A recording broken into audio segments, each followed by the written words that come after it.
Today's topic is going to be based on EFT tapping. No, not that type of tapping. This type of tapping. You find yourself reaching for the candy bar? Do this. Follow me. Even though I really want to eat this candy, I deeply and completely accept myself. Even though I really want to eat this candy, I deeply and completely accept myself. Even though I really want to eat this candy, I deeply and completely accept myself. Oh, I want to eat this candy. It's going to taste so good, so sweet and satisfying. It's going to make me feel so happy. In the moment, I'm going to be so happy. I don't want to deprive myself, but after I've eaten it, sometimes I feel mad. And sometimes I feel angry. Sometimes I'm upset and wish that I didn't eat it. Sometimes there's guilt and sometimes there's shame. Now, before you judge, watch the rest of this video, because from my own personal experience with EFT tapping, I can assure you it's not as silly as it looks. There is something about it that really does work. I don't know what it is, but who best to talk to than Collette, who is the person in charge of the tapping squad. So let's start by introducing Collette. First of all, Collette, where are you from? Well, I live in the States. I live in New York, on Long Island, but you may be able to tell I'm not originally from here. I'm from London, South London. Beautiful. Yeah, I've been here about 25 years.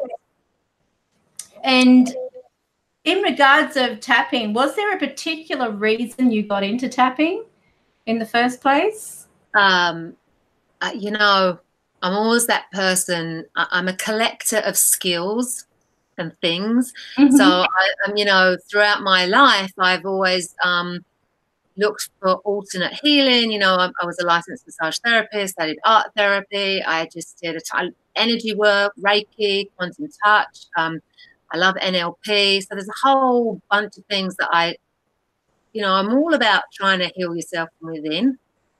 Throughout my life, you know, I had an eating disorder. And then even at my thinnest, I was on every diet that I could ever been on. I got bigger, I got smaller. It's like, it really messed me up. So, you know, I went on this, I guess, this self-healing journey of trying to find a way to like heal me within. And when I discovered tapping, it was almost like a ta-da! It was one of those things where I felt that it took away the emotional charge around that story and that memory. So a lot of time I can talk about that stuff and it's just a story. Yes, I remember it or I don't remember it. I actually, one of my ways of coping was like blocking out a lot of memories. So, you know, I dealt with that. And when I realized how not only how amazing it was that it could take the emotional charge out of those very difficult memories, but it also put me in a place where I am not my thinnest, but I am probably the happiest I've ever been in my body. I think I've healed my relationship with food. I've healed the way I was in a swimsuit. So do you mind if I ask, were you seeing yourself as overweight? Yes. Or yes, so I was you definitely were myself as overweight. And I look now at those pictures of me. I mean, I was anorexic, and I, you know, that also goes a lot back to, you know, actually, that's one of the things when I work with people, you know, I work with people a lot of the time for PTSD, anxiety, stress, depression, but I find that the crux of a lot of issues with women, all of their emotional triggers usually relate into some kind of emotional issue with food. I find that women tend to use food. So it's triggered. Self-soothing, you get triggered and you reach straight to eat, and whether you're overweight, underweight, whatever it is, you're not happy with yourself. And I've been doing tapping for about 12 years, and when I loved tapping, thought it was great, taught my kids, shared it with every single person who would listen to me. No, you have to try this. And then I discovered through Brittany Watkins, she has such an amazing method to deal with emotional eating and triggers and stuff like that. I became certified in that, and that's probably been the most healing aspect of this, because I think they were my issues. And as I said, I was on the beach this summer, not my skinniest. I got cellulite. I didn't give a shit. It was like I was just so happy, and you know. So now you've accepted yourself. I feel so differently about myself. Yeah. Good. If would you call it like what? Would you say it's like a spiritual enlightenment for you? Yeah. Yeah. Yeah, because I'm definitely into like a whole spiritual thing, and you know, it's like I feel that a lot with a lot of things. Like, that's where I am. You be the best person you can be, and you know, the whole religious aspects. Growing up with different things is sort of like everyone can be whatever they want to be. I'm totally going off track here because, you know, I answered these questions. But I did. I sent a list of questions, but I just thought this is going somewhere, and maybe in hindsight, maybe we should have just let it take us where it's going. But I just think, you know, I find spiritually everyone has a different level of where they want to be, can be, and are. And whatever it takes to get you to where you want to be is what it is. I think this is kind of gives you the power back. So did you do any of the tapping before we came on?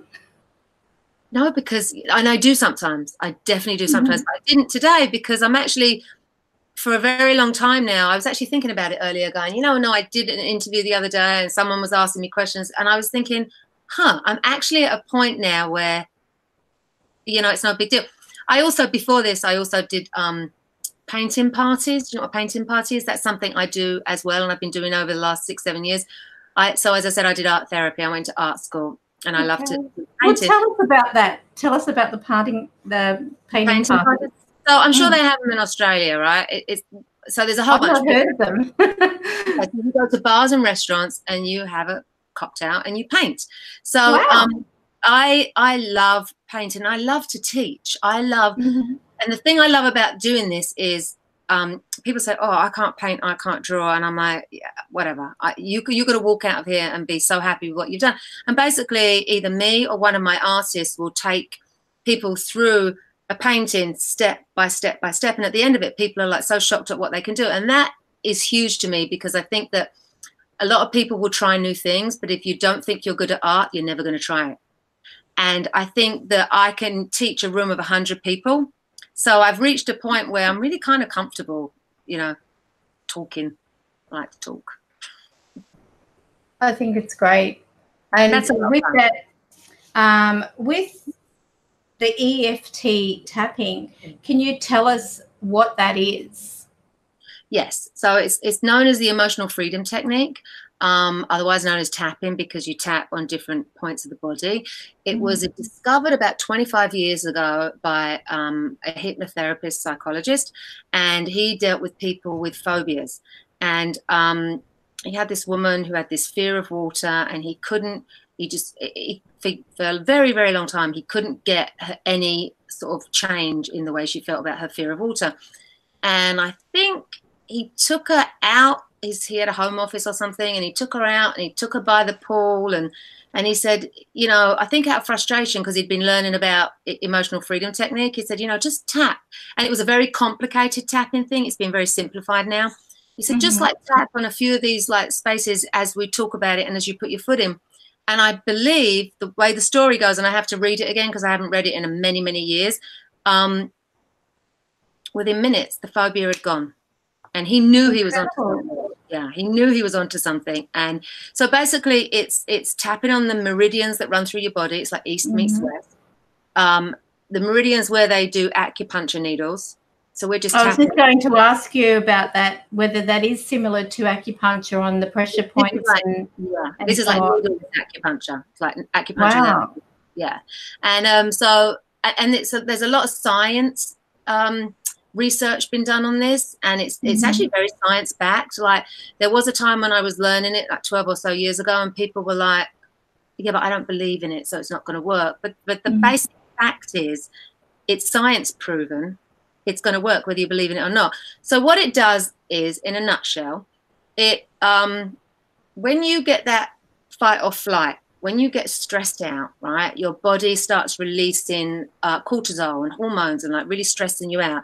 Some people like just feel like a whoosh of heat or like sweat come out or whatever it is. And a lot of the time your fight or flight response will go to your subconscious will turn around and say, as an example with food, I know what's going to make you feel better. Go eat this. And so that's why people stress eat. But basically it sends out cortisol and stress hormones and it puts your body in fight or flight. Now, nowadays we can be put in fight or flight if someone cuts us off in the high street, right? Like, or someone jumps out in front of your car and you're like immediately put in that place. Whereas originally this mechanism in our body was to stop you being eaten by bears or tigers or whatever it was. So your body is still the same state that it was, and we now go into fight or flight and stress response for way too many things in our day, right? As the group of people in this world, we get stressed out way too easily and too many times a day. So what tapping does, it sends a message to the amygdala to just chill out, and you can feel it almost instantly. That's the best thing about this. Once you've learned this technique, you can teach. So how long would it take for it to, I mean, you said it can be instant, but if a person has that resistance to begin with, like, you know, I don't believe in this, or, you know, that sounds stupid, I'm not going to do that. If people have that attitude, would that resist any type of effect taking place? No. The only thing that attitude would happen is if the resistance stopped them actually doing it. Okay.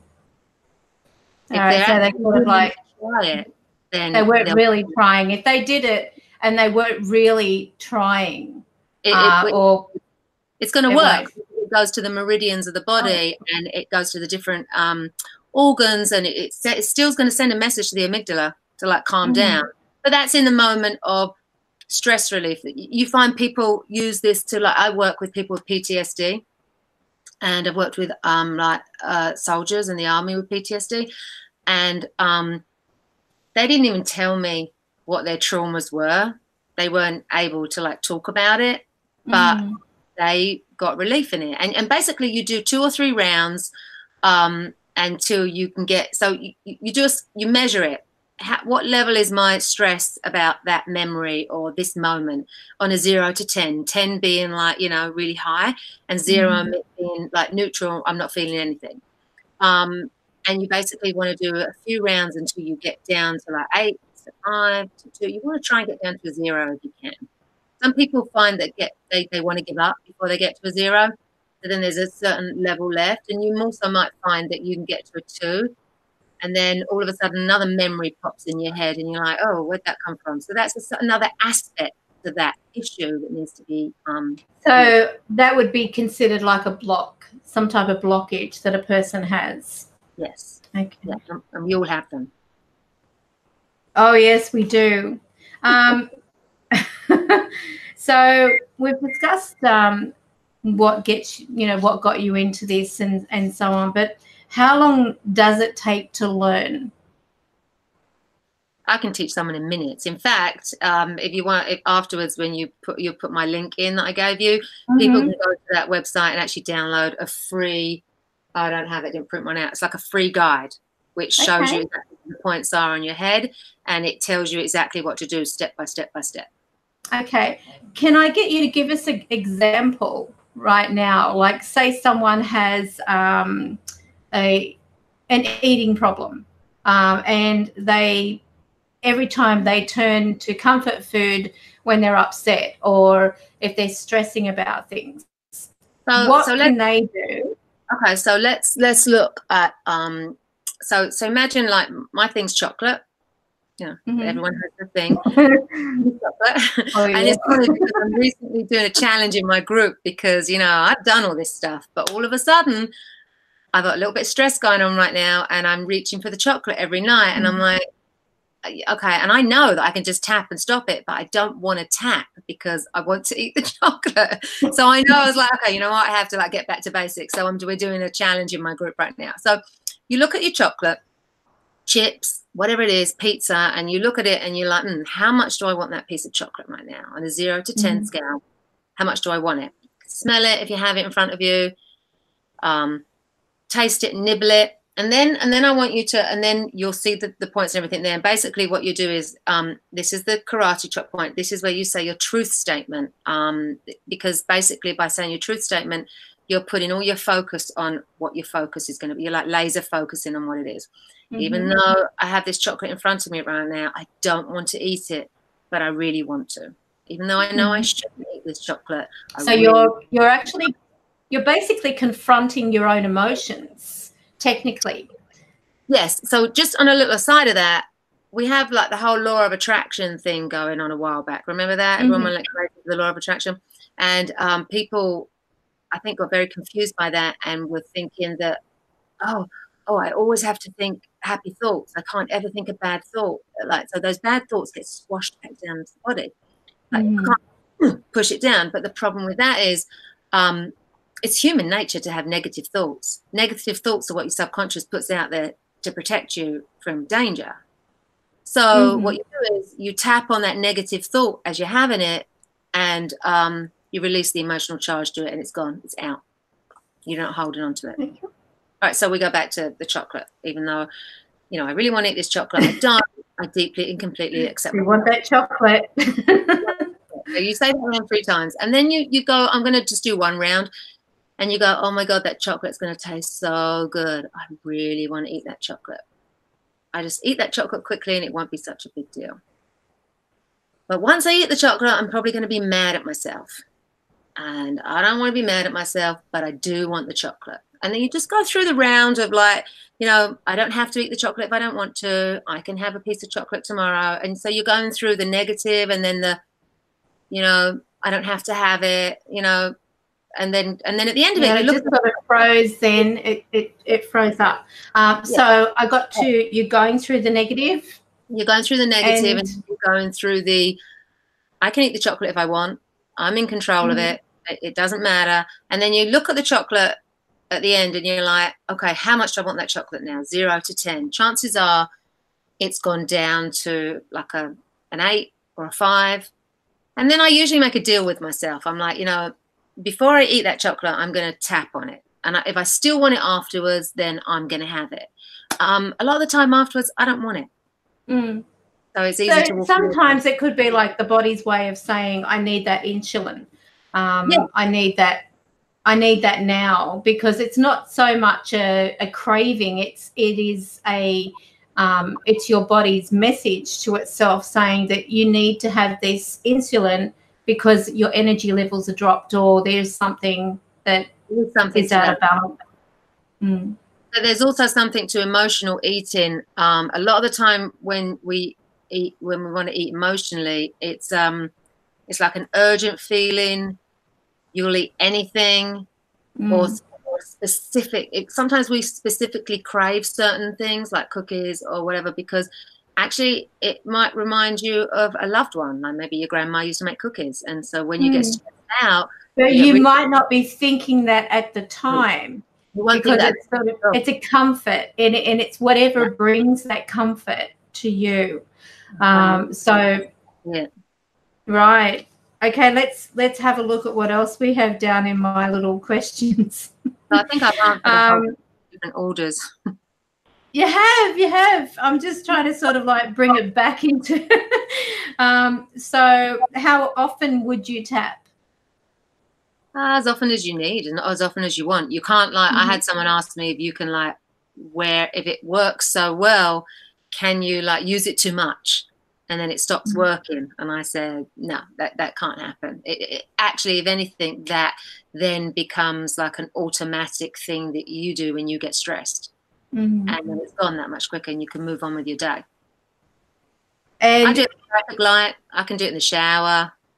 I can do it when my husband's annoying me in the other room and I'm like, oh my God, I'm going to kill him. I'm going to kill him. Shut up, shut up, shut up, as he's yelling at me.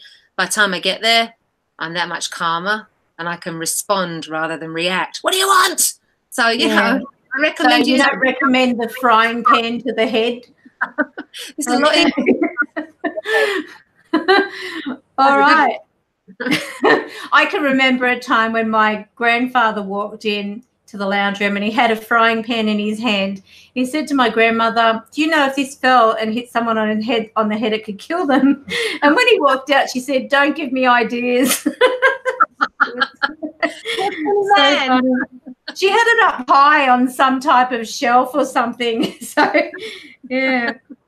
Little did he know there was an intent there. Okay, so what's your most memorable reaction you've got from others, say if you're in public? Because I know I did this in the car once.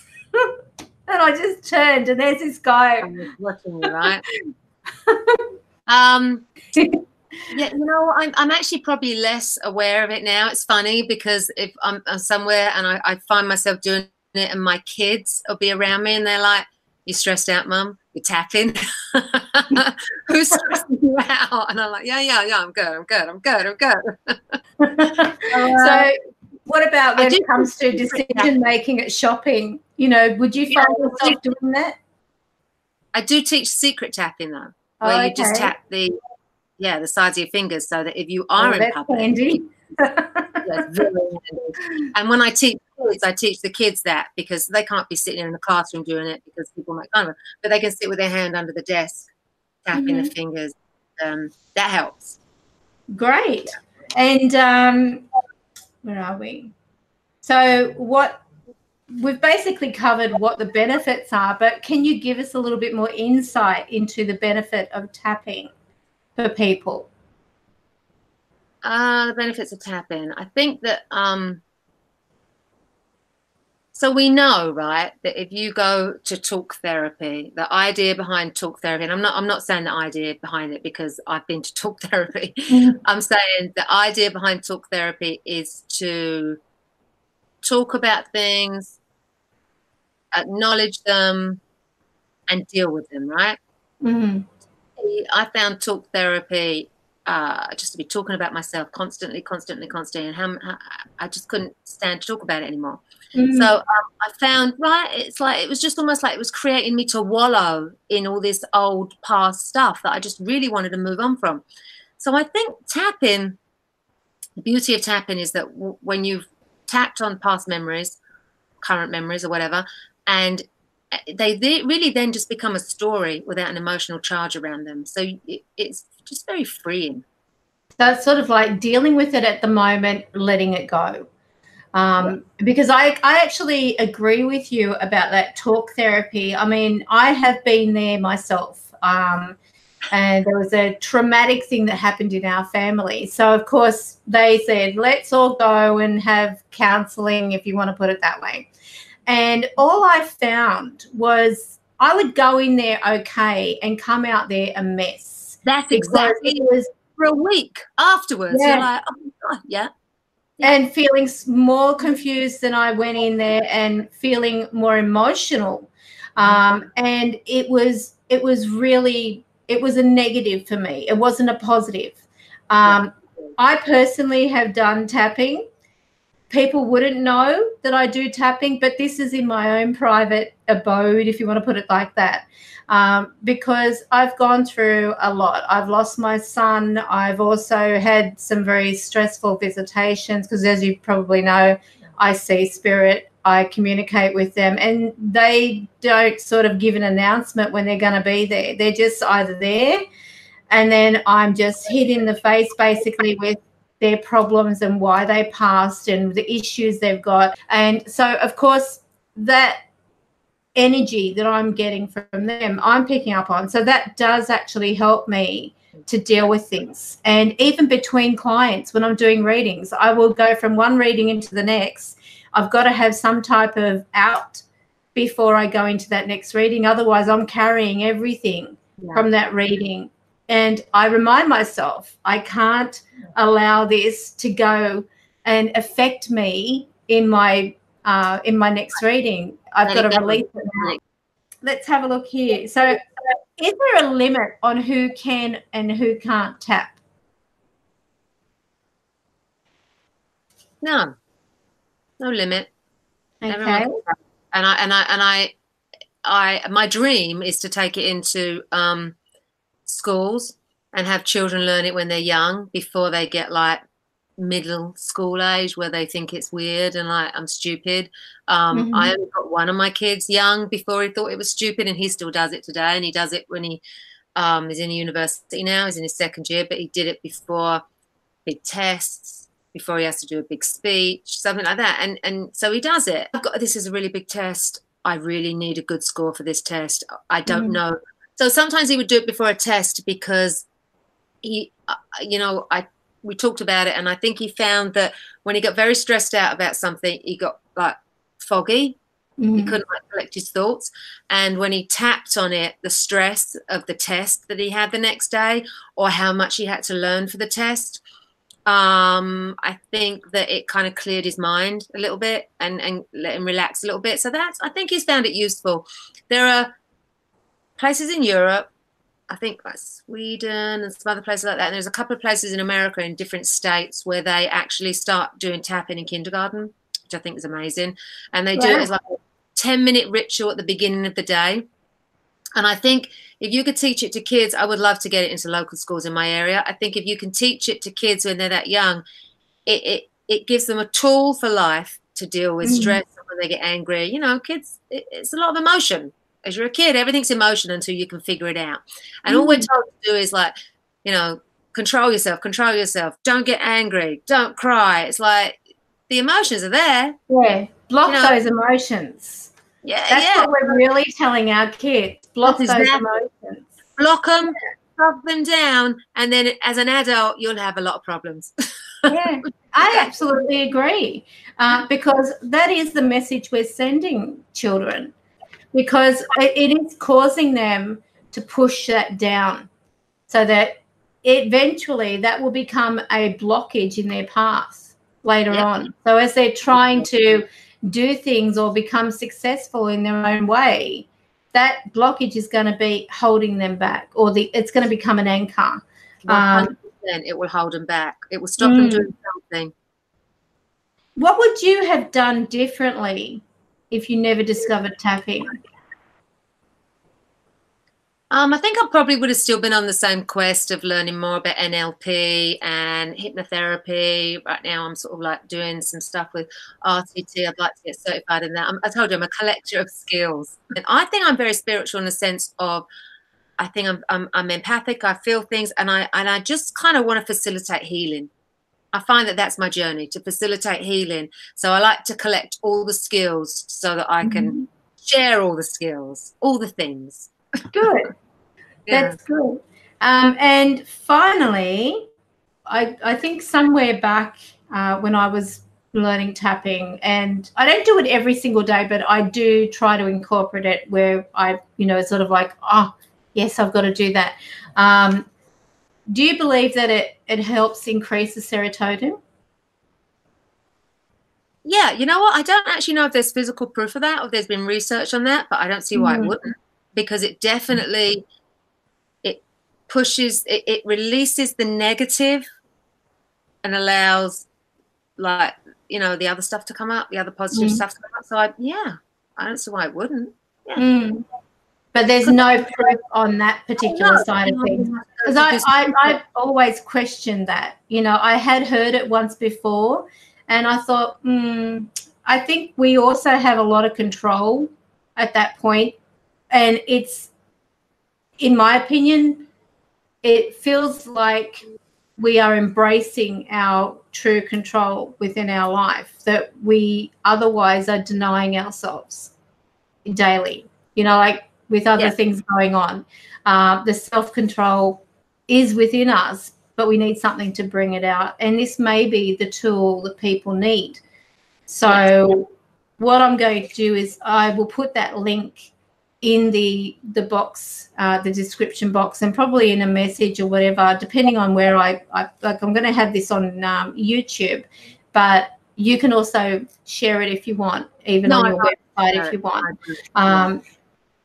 So that way you've got people who can, find a little bit more about you as well and understand what got you into it. Because, we all need to have some way of connecting with people, and there's probably questions that they had that were very similar, asking you about this, and you know, like, have you ever felt embarrassed about doing it, you know, before you learnt the secret tapping? And let me tell you something. You probably have this in your life too. I don't know how independent you are, but there are people in my life that I don't necessarily open up this area to. You know, I don't need your judging. I don't need you. I've reached a point in my life where actually tapping has been a huge conduit for that. I don't need other people's approval anymore. I think, you know, growing up as women, as young girls, it's like it was strive for that approval. Yeah, I don't need it anymore. Yeah. So it's like, and I think, but there are still some people that I just don't need to deal with, that I just don't open up this side to. There's lots of my good friends that know and understand and come to me and ask me and, you know, stuff like that. But there's some people in my life, they don't need to know. So that's the funny thing too. Like, it's very similar in some way to my circumstances. When I was growing up, I had family that were, you know, this is taboo. What you're talking about, seeing and everything like that, you don't talk about that. Keep it to yourself. No one has to know. And it's very hard to keep something to yourself, as you know. In your family that they actually knew that it wasn't it wasn't until I was older that then they became more acceptable. My grandmother was always, you know, quite acceptable about it. She was interested. I wouldn't say she was accepting, because she was a Christian, of course, and I do come from a very Christian background, and I have a very strong faith in God, which is, you know, that throws people some way. There are people who expect me to be anti-God or anti-Catholic, or, you know, and you know, it's like they seem to think that as a psychic and as a medium, your whole, it's just like one other type of, that's them and this is us. But in regards of, you know, going back to what you do, as I mentioned, we're going to put that link down so that everyone can get to know it, or, you know, have a look into it anyway, and see whether it's something that they could try for themselves. I mean, nothing ventured, nothing gained, as they say. Nothing ventured, nothing gained, and you're right about that. And it's truly worth trying. You've tried it. You say it helped you. I don't know anyone that says it doesn't help them. So, yes, that's right. But that's the important thing. You've got to try it. You can't knock it till you try it. That's right. And then once you get to do it, you will notice a difference in you. You'll be able to handle things a lot better too. I feel that it helps you respond instead of react. Exactly. Like, I can remember a time where my ex was being quite abusive over the phone, and I was doing that. Like, but I was saying it in my mind that I'm not going to let. Exactly. Yep. You know, this is upsetting me. I don't need to be handling this person's temper. They've got their own issues. They're not my issues. So because of that, it was like suddenly I'm saying to him, "Are you finished?" And I wasn't reacting. I wasn't like giving back what he was dishing out. And he was very offensive. He was calling me all the names under the sun, because I caught him out. I actually caught him out big time. So because of that, he was very aggressive, to the point I actually had to get the police, because he was making threats to kill me and so on. So it was quite nasty, but I kept it together. It was like, where am I getting this strength? It has to be because I'm disconnecting myself from his energy. Yeah, he was very, very abusive. And I thought, I don't need to be like that. He's the one who's got that problem, not me. So it was like the calmness just swept over me. Very good thing to tell people that even if you don't do it for food or something like that, if you do it in the moment of being upset and angry, especially if you're on the phone and you don't have to like do it in front of someone who's going to think you're weird, if you tap through the points of when you're angry, it really sends a message to the amygdala to say, you know, calm down. And then you feel differently about what someone's giving to you. You can totally take a step back and look at it and be like, you know, it's so much easier to handle stress. Exactly. And I it was like all of a sudden I had this, you know, thick wall between us. You know, my emotions weren't even being touched by his negativity. And it was incredible. It empowered me in a lot of way, and it gave me that strength. Right, I'm not putting up with this. If you don't stop, I will call the police. You know, and I also had the sense of mind to record him. Good. So that I had the evidence of what he was, you know, his threats and everything like that. He was charged because he was making threats against my life. But, you know, it gave me the sense to think logically, okay, well, this person's really aggressive. He may be unpredictable. Better to record it. And I said, okay, now I'm going to go now. I don't want to hear it. So he kept calling. If he wasn't going to get me on the landline, he was going to call the mobile. And it was just, you know, I hate you comments and stuff like that. And you're trying to get a reaction out of you at that point, right? But you weren't even reacting. So didn't even react. I just had no reaction. It was like I was desensitized to whatever he was putting out. And yeah, it was actually liberating, to be honest with you. It was very liberating. Awesome. And I think this is why, you know, there was a time when I first saw this, I laughed. Honestly. Sure. A long time ago. When you do this, like, exactly. I laughed at it because I thought, this is crazy. Who taps themselves like that? You know, and then going like this as well. And I thought, I don't think so. But I thought one day, you know what, I'm going to try that. Like, I didn't have it down packed as, you know, in a rhythm type of thing. I was all over the place. I was like here and then here, and, you know, there was no, to be quite honest. So it doesn't matter. It still worked, right? Yeah, it worked. So I had no organisation about it, but it does help if you do have the organisation, because you're going in there in autopilot. First of all, it's sort of like driving. You're aware of all the gear changes and what you've got to do, and you're focusing on that. And then all of a sudden, you can't even remember changing gears as you're driving because it's all autopilot. And that's exactly what this is like. That is very true. It's like being on autopilot. So it just comes automatically. But I really am glad that you were able to join me today and do my very first. This is my very first interview.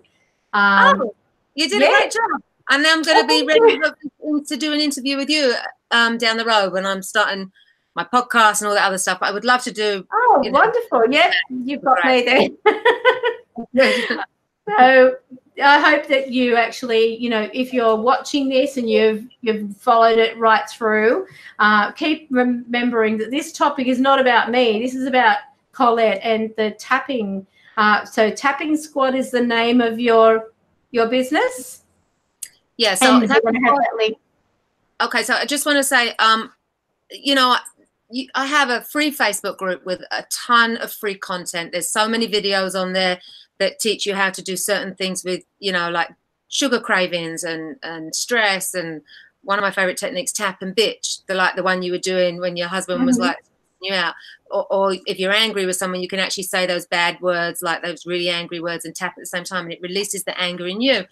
But I also coach if someone has like more going on and they feel like they need a little bit more help to get through things. I do one-on-one coaching, and I think I am about to do a group coaching. Maybe in the next couple of weeks, I'm seeing, with a limited number of spaces. I'm just putting that out there. But again, I have a free Facebook group with a ton of free video content. So fantastic. Yeah. And you've also got Instagram as well. I'm not as good with the Instagram. I'm trying to get better. But they can still go to Instagram if they want. You can go to Instagram, yeah, and there's links there. And I am trying to get better with the Instagram. So yes. Great.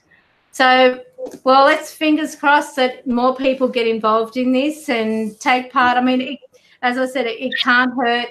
It can only benefit you in the long run. So anything that you are trying to do, sort of like detoxify yourself from negativity, you know, abusive partners, cravings, think in this crazy world right now, if we all learnt to tap, it could only, you know, help everybody out right now, because everyone seems to be. I think I'm going to have to go. My little dog seems to be like 16 and old and blind, and he's acting a little bit odd right now. I don't think he's trying to. Do some tapping. Yeah. I do tap on my animals, actually. Thank you very much for joining. I'm going to put those links in there of your Instagram, your Facebook page, and also the one that you sent me for that download. Yes. And fingers crossed that we can, you know, bring more people to you and this great. That's, you know, they're going to be fascinated about what you do. I'm so sorry, my animals seem to be going crazy right now. All right, then. All right, I'll let you go. You have a great week, a great weekend. Yeah, thank you. I'm off to Vermont where my husband's going skiing. It's going to be snow. Have a great weekend yourself. Beautiful. Bye. Take care. Bye-bye. Bye. Take the ball. Bye. Bye. Okay, so you've seen the interview with Collette. I'm going to provide all the links below. I really can't express how grateful I am that she partook in this. I mean, we're in different time zones altogether. It was around 8-9 p.m. where she was, and I'm actually a day ahead. So I'm from the future and she's in the past. But this is really something that I hands down do recommend to people. It does remove a lot of negative feelings. It sort of like takes you out of your element and helps you breathe. It gives you clarity. It gives you a chance to sort of free yourself from any type of stressful situation. And of course, if you are having cravings and stuff like that, I really think that this may be the tool. You know, if you've tried everything else and nothing has worked, then why not try this? You might be surprised.